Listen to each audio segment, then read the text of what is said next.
Tony Davis. Before we hear from the lads though, let's get the views from the two camps. Last couple of years we haven't done great, I suppose, against Kerry when we've got Croke Park, but you know, in Munster we've held our own. But you know, I played alongside a lot of those Kerry lads with the international rules, and you know, they're fine players, fine athletes, and great teammates to have when you throw on the Ireland jersey as well. At this stage, there's only 2 teams left in the country out of all that started out with their dreams last May. So it's great to be still involved, and it's an exciting time. Last year, Conor and his team came in, and took a while maybe for players and management get to know each other. But you know, last year, you know, things went reasonably okay. But you know, at the start of the year, we started building away, and you know, we are where we are now, and we're in with a good chance. They've definitely improved, and it'll be a very interesting game for the neutral. But if we can get all of our panel going as well as they can, we'll be well there. Tony Davis, at the start of the year, you went for Cork to win Munster and Kerry to win the All-Ireland. Anything happened to change your mind since then? Oh, what has happened? What a year 2009 championship has been, particularly for Kerry, I suppose. I have changed my mind. I think Cork will win next Sunday, but it has been a roller coaster for Kerry right through the whole year. A roller coaster of form for the team, and a roller coaster of emotions for everyone supporting them. If you saw what happened from the time they were beaten by Cork right through to the high when they beat Dublin in Croke Park, they beat Meath in a fairly routine game, and they're through in September, where they inevitably find themselves for the last 6 years in the All-Ireland find a huge record. For Cork have a consistent level of performance right through the year. I suppose. Was Limerick not a glitch in that? No, I keep hearing people saying that was a glitch. It wasn't a glitch. I give Limerick huge credit for what they did against Cork. They studied Cork hard, and we always find it hard to beat Limerick. In fact, there was people laughing at me here in the programme when I said we're going to find Limerick very tough, and we did. We find it very hard to beat Limerick. But they're here now in the All-Ireland final, and I suppose there is a question mark there about Cork in the All-Ireland final going back to 07. Like, you know, can they do it in Croke Park like they've done it in Munster? That question is there, but I have a feeling that it's gone right for them so far, and they're well prepared for it. Okay. Anthony, we asked you to take a look at Cork, and you've been looking at what you consider Cork do well. Yeah, that's a lot of things they're doing well this year, Des. I think they've been the team of the championship so far. They've played the best football. They're in the final on merit. They've been knocking on the door this last couple of years, but now I think they're at it with a sledgehammer. One of the big performances or improvements have been in their defence. Real intensity in the tackle, disciplined. They're not fouling their men. They're getting bodies back behind the ball. They're working it out of defence at pace, supporting each other. There's a real desperation in Cork to win an All-Ireland, and it's going to be a crucial factor on Sunday to have a tight defence. Also, their midfield, the way they gain possession from their kickouts, their midfielders pull to the wings. Alan O'Connor, very, very strong. There's 3 or 4 Kerry men there. He's still able to win his own possession. They go short when they need to. Their kickouts are varied and not predictable. Very high success rate from the kickouts. Michael Shields coming forward in support, and this is one of their major strengths this year is the pace and the power and the athleticism that they have in their half-forward line. Pierce O'Neill has been a revelation for them this year. Kerry will find it difficult to cope with this man if he's on form. And they've introduced two young lads in Paddy Kelly and Paul Kerrigan, and again, they've really stood up to the mark this year, and pace. And when you come to the latter stages of the championship in Croke Park, you need mobility and you need power and pace, and there's no doubt that these lads have it in abundance. And the one concern, maybe their inside trio are a little bit young, a little bit inexperienced. You're asking a lot of Daniel Goulding, Colin O'Neill to deliver you an All-Ireland. That's the one wee nagging doubt that I have about Cork, is whether their inside trio are good enough. But there's no question that Cork are thereabouts, and they're... Go ahead, we'll come back to the decision later. OK, we'll hold the verdict. But Kevin, you'd know lots about the inside forward line. What do you feel about that Cork inside forward line? Well, I think one of the big pluses they have this year is their size. Like, normally they carry a smaller guy in one of the corners, but these guys can... This is what one of the most impressive parts for me is they've been able to fight for their own ball. And when it's been put to them, they've got some crucial scores, you know. And Goulding is a seriously talented footballer, as is O'Neill. And Donnacha O'Connor certainly has massive potential, which he's tapping into bit by bit, and there could be a big game in him. I agree with Anthony. There is a question mark about that full forward line, but I think they have massive potential.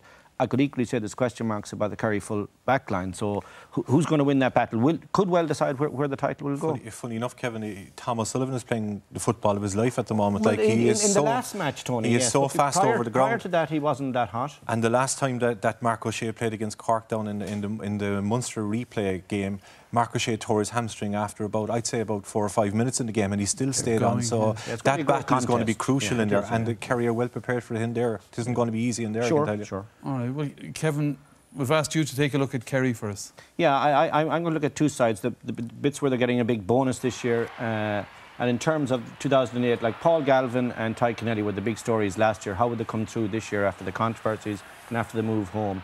Now, Paul Galvin this year, after all the pressure coming into the season, has been absolutely fantastic. Like for me, possibly in contention for Player of the Year. Back to his very best. Brilliant on the breaks, scoring very well. I think I have him down for about 1-9 or something like that in the championship so far this season. Ty Kennelly was a slow burner in the league, finding his feet. Didn't quite make it as quickly as I thought he would, but now in the last 2 matches, came on against Dublin, terrific. Come on against, started against Meath, an absolutely outstanding man of the match actually here in RTE. These are massive pluses for Kerry. Cork will have to target these 2 players and deal with them if they're going to win it. Now the downside, Kerry cannot score frees from range. They have accuracy inside. Gooch can score from his own side, but we're looking at clips here that are just shocking for this level. They had Brian Sheehan. They don't trust him enough in general play. And if you contrast it to Cork, Cork have a little problem with Donnacha O'Connor in terms of accuracy, but not range. So most All-Ireland winning teams, one of the features will be they have a high conversion rate from distance. I'm talking 35 to 50 metres. Kerry can't even run up to a long distance free at the moment, and maybe they've been working on it, unknown to me. But I don't see who can even take a 45 on that Kerry team.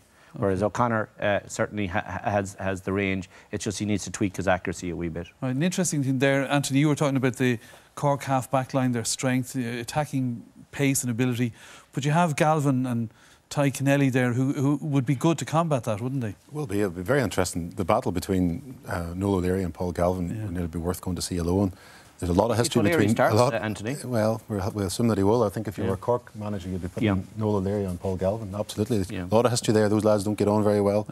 They've saw red on a number of occasions. But it could happen again. And Cork would be quite happy, I'd imagine, if Paul Galvin's influence is nullified. 2 very, very volatile players.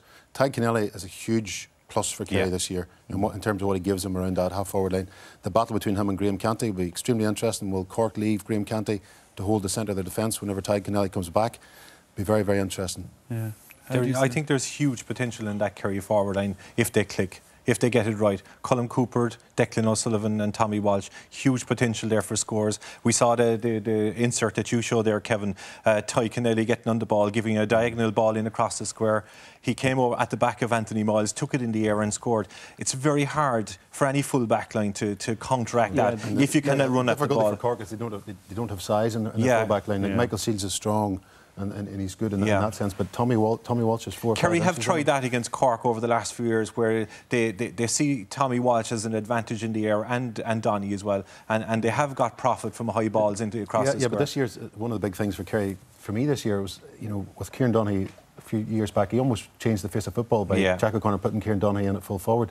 This year, I think they're changing it back again because they've taken the big men out and they've put Declan O'Sullivan in at full forward. And Kerry are now playing more football than they've played in the past couple of seasons. This is the dilemma now. That's actually the point, just to flesh it out a wee bit, is the running game against Dublin was terrific when Donaghy wasn't available and the Walsh didn't quite work. The running game was terrific. Now they have a dilemma. If they start Walsh, they're kind of signalling, well, we're going to set up slightly different because the formation has to be different. And they might abandon, some of the players might abandon the running game that was so good for them. I think they'll have some great options. Tommy Walsh will start, and they have the options. They can either put it when they'll try and play football, but when they're in doubt and when they're under pressure, they'll put it in long. They have huge potential. As people are saying, Cork have a huge opportunity here, but Kerry in September in an All-Ireland final, with the forwards they have, if they get good supply of ball, they can do really well. Right. Tony has questioned Cork's ability to do it in a final again, given the 07 performance, Kevin. But it's going to be a different final, is it not? Well, I think we should have, I suppose, really put a big asterisk up front before we even started and said all the discussions we have when it's a Cork-Kerry final, sure, really form goes out the window. You know, it's like the Dublin Meath, the Galway Mayo to a certain extent. But I think what I can say right now with absolute certainty is Cork will show up strong and Tog really strong in Croke Park next Sunday. There is a mental barrier. I believe they will, the way they've set themselves up, they will deal with that. They will perform, so that the gauntlet has been thrown down. Kerry must perform also. They won't get it. The Cork will not just evaporate. That's not going to happen next Sunday. It's a very different Cork side from 2007. Yeah, absolutely. Different personnel. One of my abiding memories from the 2007 final was I was there in Croke Park, and Cork walked out onto the pitch. Yeah. You know, willy-nilly. Yes, if they hadn't a care in the world. The big plus for Cork this year is that they're playing on the edge. They're playing with great intensity and great passion and great desire, and they have to bring that to the game on Sunday. There's no point walking out onto Croke Park. This is the biggest game of your life. This is what you're about as a footballer. Playing on the edge is going to be. You have to play on the edge. The aspect of next Sunday. Okay. Well, given all these points you've raised, then can I get predictions from each of you? We'll start with you, Anthony. Well, like I suppose at the start of the season, I tipped Kerry to win the All Ireland. I got off that horse kind of midway through the summer, through the qualifiers. You jumped off the horse. He was thrown. like a lot of others. Yeah, thrown is probably the right word. But I just have, you know, Cork are thereabouts. There's no doubt, I think, that this Cork team will win an All Ireland. For me, the wee nagging doubts about Cork is their ability of their inside forwards to get enough scores. I think if Cork are going to win, they've got to keep this extremely low scoring. That'll be to their benefit. If it's an open game of football, if both sides go at it right from the outset, then I think a high-scoring game, Kerry's forwards, to me, have a wee bit more natural ability, and they will be able to get their scores with a little bit less fuss.